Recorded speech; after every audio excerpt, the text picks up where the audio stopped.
सभी करनाल के पत्रकार साथियों को नए साल की शुभकामनाएं। भोलेनाथ स्वस्थ रखे, खुश रखे आप लोगों को। और आज करनाल आने का मकसद है ये बेरोजगारों की बारात का न्योता देने के लिए।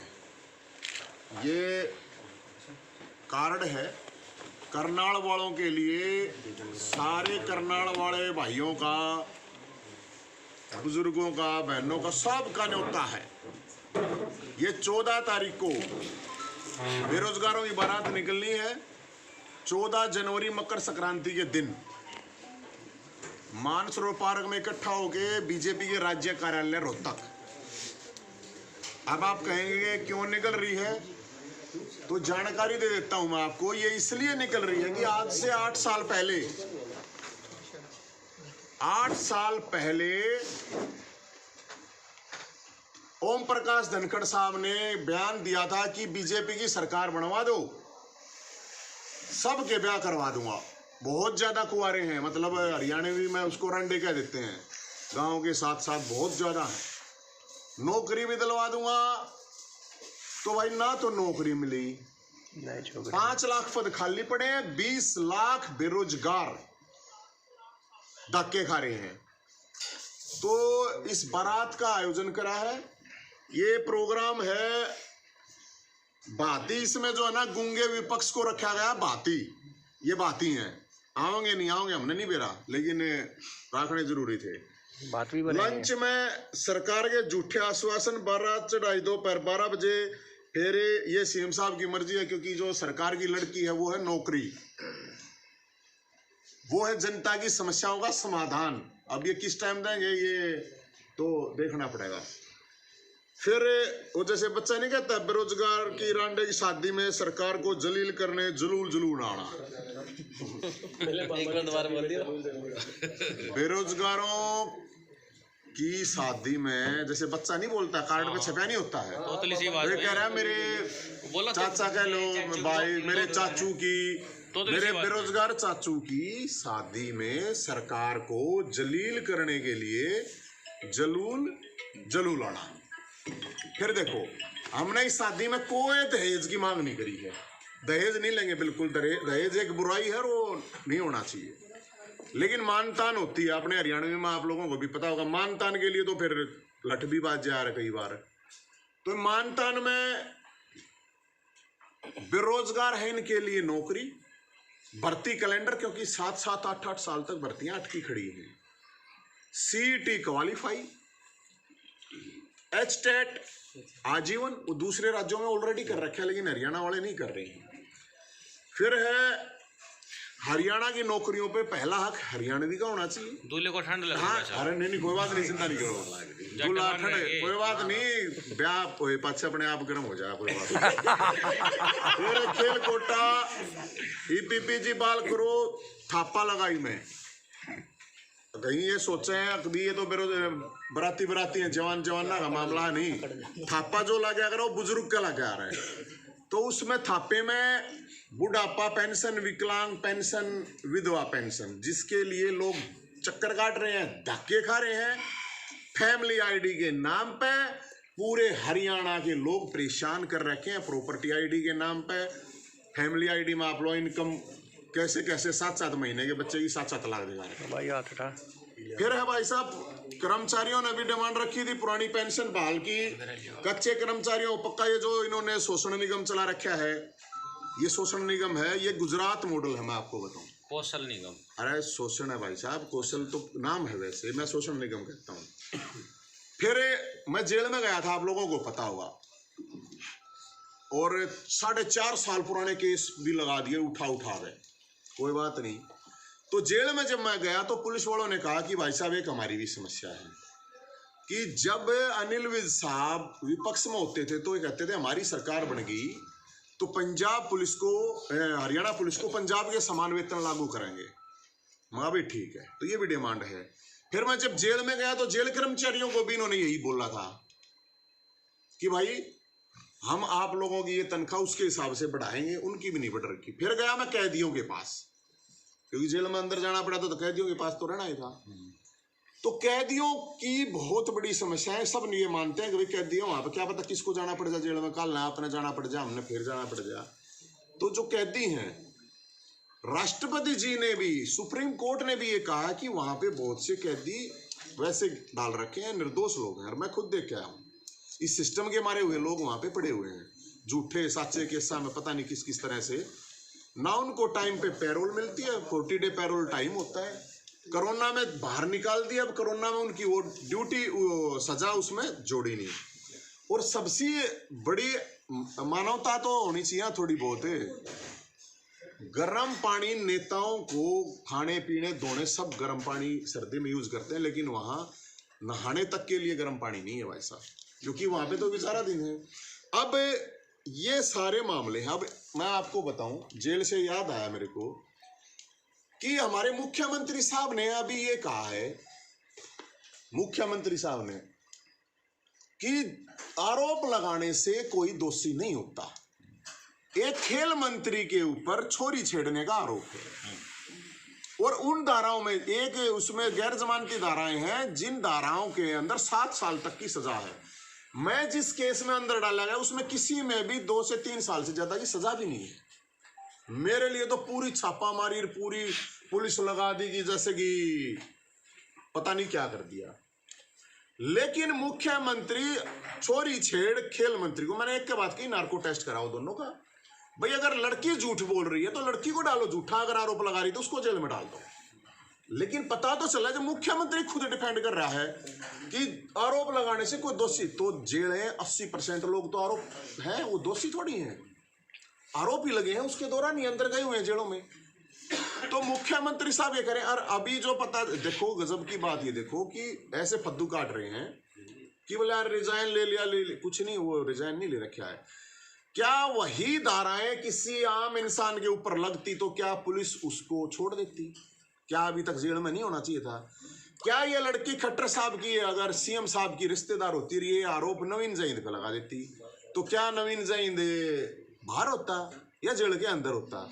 और इस खेल मंत्री की जांच में इसलिए कह रहा हूं कि ये अभी जो उसका आया है, क्यों कह रहा है कि 1 करोड़ रुपए भी और बाहर भी भेज दूंगा, तो इस आदमी की तो कबूतरबाजी की भी जांच होनी चाहिए। लड़कीबाज के अलावा कबूतरबाज भी हो सकता है ये, पूरा फुल चांस है इस बात के। कहां से 1 करोड़ रुपए देने की बात कर रहा है ये?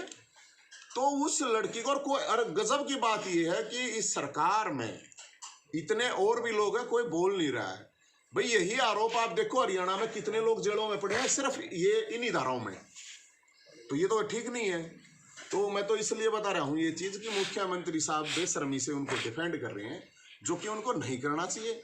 अगर जांच करवाओ, हाईकोर्ट के जज से नार्को टेस्ट करवा लो, 10 दिन में 20 दिन में जांच करवा लो, अगर भाई वो ठीक है उसको वापस से फिर मंत्री बना दो। अब सिपाही कैसे थानेदार की इंक्वायरी कराएगा, मेरे को समझ में नहीं आ रही थी। तो भाई साहब ये मामला है पूरे हरियाणा के अंदर।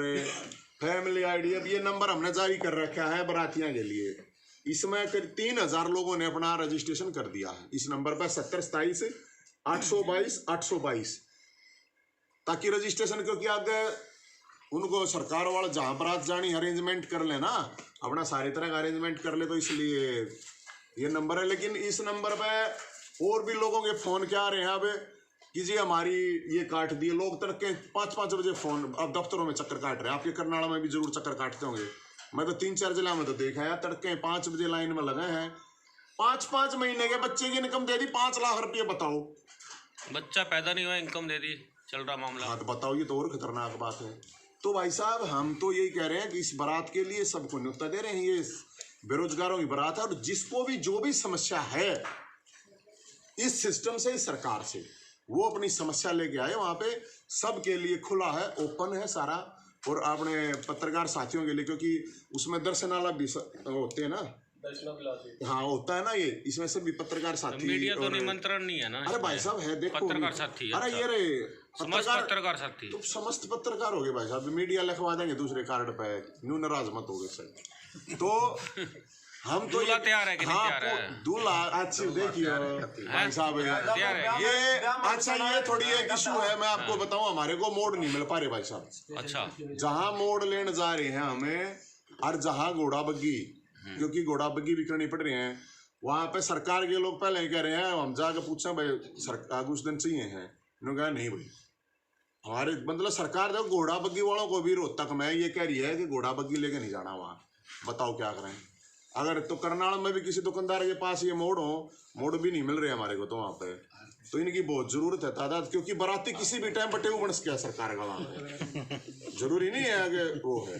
तो कोई आपका सवाल है तो आप जरूर बता दीजिए। आपने जो है दूल्हे की बात करी है, मेन जो है दूल्हा की बारात आप किसके यहाँ लेके जाएंगे और हरियाणा में किसको आप वो मानते हैं?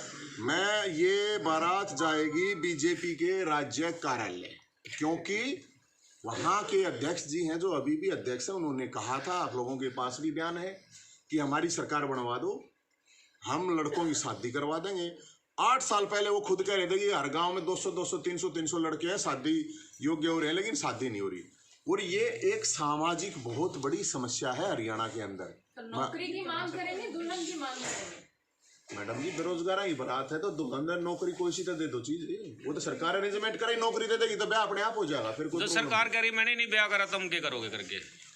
इन्नू सारे के सारे रंडे थोड़ी रखे जाए भाई साहब, अच्छी बात करो। वो अब वो इस सब कार्यक्रम के लिए आपको फंडिंग कहाँ से होती है? क्योंकि इन सब कार्यक्रम में करने के लिए पैसा भी लगाना होता है, ये सारी चीजों के लिए अपने आप आओ है फंडिंग, हमारे तो रात में ही कमी थोड़ी है भाई साहब, मानसा की माया वो है, मानस है पैसे भी है, पैसे का केस होता वो है, फंडिंग की कोई कमी नहीं है।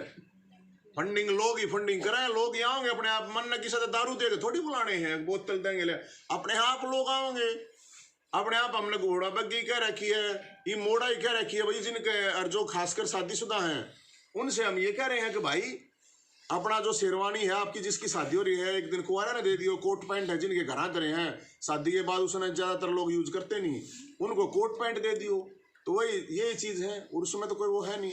और फंडिंग की बात, ये अनूप संधू बैठे, बेंदल साहब बैठे, जिलेराम बैठे, नरवाल साहब बैठे, ये सारे ठीक से अब करना वाला था, आड़े तो जो बराती जाओगे उनकी ये कर देंगे। और बताओ नवीन जी, आप बेरोजगारों की बात कर रहे थे, लेकिन बेरोजगार जो है बेरोजगारी सरकार से ही बेरोजगारी भत्ता जो ले रहे हैं, कौन ले रहा है?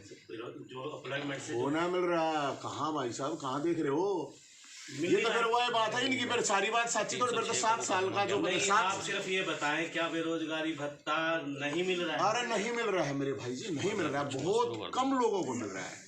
20 लाख बेरोजगार अकेले सीईटी के 11 लाख फॉर्म भर रखे अकेले सीईटी के, 2 लाख स्टेट वाले बच्चे, ये तो सीधे सिंपल है, तो गवर्नमेंट के उसमें है ये रहे भाई। देखो नवीन जी, सामाजिक स्तर पर आप इन बेरोजगारों के लिए क्या कर सकते हैं और आगे के क्या आपके? मैं तो सर इतना कर सकता हूँ बेरोजगारों के लिए, इनकी आवाज उठा सकते हैं और इनकी आवाज उठा रहे हैं और सरकार को जगा रहे हैं। सरकार से हम ये कह रहे हैं कि ये जो वैकेंसी खाली पड़ी है कम से कम हरियाणा के अंदर, उन वैकेंसीज को भर दे। अकेले हरियाणा पुलिस में 30,000 वैकेंसी खाली पड़ी है, अकेले एजुकेशन डिपार्टमेंट में 50,000 वैकेंसी खाली पड़ी है, अकेले हेल्थ डिपार्टमेंट के अंदर आपने देखा होगा चौटाला गांव के लोग आए हुए थे, जिस चौटाला गांव में जिसमें 5-5 लोग विधानसभा में हैं, जिसके उसके अंदर भी डॉक्टर नहीं है, 400 बच्चे सिर्फ डिलीवरी के दौरान मर जाते हैं। तो डॉक्टर करीब 30,000 वैकेंसी खाली पड़ी है हेल्थ डिपार्टमेंट में। ये तो मोटे मोटे मैंने आपको डिपार्टमेंट बताए हैं। तो बताओ 306 का मुकदमा क्या होता है? एक भाजपा नेता के खिलाफ दर्ज है और पुलिस कार्रवाई नहीं कर रही, कैथल पुलिस करनाल के तो नेता है। भाजपा नेता के खिलाफ है ना भाई साहब, भाजपा नेता के खिलाफ है। 302 का भी हो, 306 का की है, 302 का होगा उसमें भी बचा लेंगे। ये वही बात कह रहे हैं, वो मुकदमा अगर आपके ऊपर लग रहा होता तो या मेरे पर लग रहा होता तो जेल में होता, लेकिन भाजपा के नेता है तो भाजपा के नेता है तो वो क्यों? इससे बड़ा उदाहरण कोई नहीं हो सकता। एक मंत्री लड़की को छेड़ता है, आरोप लगाती है, मतलब उसको पूछताछ तो उससे होनी चाहिए। उसने 68 घंटे पूछे हैं जनता है कि उसने पाप कर दिया, आरोप लगा गए। अरे आरोप है तो भाई उसका आरोप अगर गलत है तो उसको जेल में डाल दो, और अगर आरोप सही है तो उसका जूते मार मार के जेल में डालो ना उस खेल मंत्री ने, ये प्रॉब्लम है उसमें। लड़की को तो थाने में बुलाया जा रहा है पूछताछ के लिए, और मंत्री की घर पे पूछताछ हो रही है। तो यही तो दिख रहा है ना, मैं यही तो कह रहा हूँ, ये आरोप मेरे आप जैसे लोगों पे होता तो क्या होता? सर डिपार्टमेंट तो सारे प्राइवेट हो चुके हैं, तो नौकरियां कहाँ से मिलेगी? तो भाई हम तो नहीं तो कहें दे दो, मैं यही तो कह रहा हूँ। गुजरात मॉडल है, गुजरात मॉडल में ऐसे ही होता है, लगा दिए कम से कम उसको 18-20 हज़ार रुपये देंगे, साल के बाद 2 साल के बाद फिर हटा देंगे, फिर दूसरे नयों को ले देंगे। तो भाई गुजरात तो वहाँ पे तो व्यापार बिजनेस है, यहाँ हरियाणा में तो ऐसा कुछ 15 का तो है नहीं, यहाँ पे कोई बिजनेस का काम है। तो जो हम ये थोड़ी यार हम यही तो कह रहे हैं यार, इतने योग्य हैं जो चक्कर काट रहे हैं, धक्के खा रहे हैं, खाली पड़ी है वैकेंसी, उनको तो भर दो कम से कम। नवीन जी, लास्ट में आप एक चीज़ और बताएं कि सामाजिक स्तर पर आप किस तरीके की लोगों की प्रेरणा बन सकते हैं? मैं तो आप कोई आवाज़ उठाते हैं तो आपकी आवाज़ को दबा दिया जाता है, उसमें क्या कहना चाहिए? ना नो दबा दे मेरी आवाज ने दब सकती, दबाने की कोशिश करेगा सरकार के पर पड़े है, अपना ही नहीं दब सकती, हम तो नहीं आवाज उठाएंगे। और लोगों को औरों को भी मैं यही कह रहा हूँ, और मैं विपक्षी दलों को खासकर कह रहा हूँ, क्यों डर रहे हो भाई? अब इनकी फाइल वाइल फंस रही है भाई साहब, और कुछ है सो पंगे इसलिए नहीं बोलते, हमारी तो कोई फाइल है नहीं, मेरे पता केस कर सके जेल में डाल सके, उसमें हमने टेंशन है। Thank you. गृह मंत्री के बारे में भी आप कभी नहीं बोलते, कौन से? अमित शाह के बारे में भी कभी आप नहीं बोलते, जब आप कहते डरते नहीं, वो क्या? पत्रकार जी, पत्रकारिता में मेरे हिसाब से थोड़ा आपको इतिहास जानना चाहिए। अमित शाह के रास्ता रोकने का सांड फेंकने मेरे पे केस चल रहा है, अपनी जानकारी करेक्ट करो महाराज। करेक्ट आप कभी बोलते? अरे और तू कर बोलूंगा मैं को बोलता बोलता मन न उड़ा की करना, हमारी हरियाणा की बात कर रहा हूँ, बता दिया ना। अमित शाह के खिलाफ पूरे देश में अगर किसी के ऊपर केस है ना, अमित भारत विश्व में पहला देश है जब किसी तड़ीपार को देश का गृह मंत्रालय दिया जाता है, इससे शर्मनाक बात क्या हो सकती है? अमित शाह जी के बारे में मेरे ख्याल इतना कहना ही काफी है। अरे ये अमित शाह तक ये पहुंचा देना बात।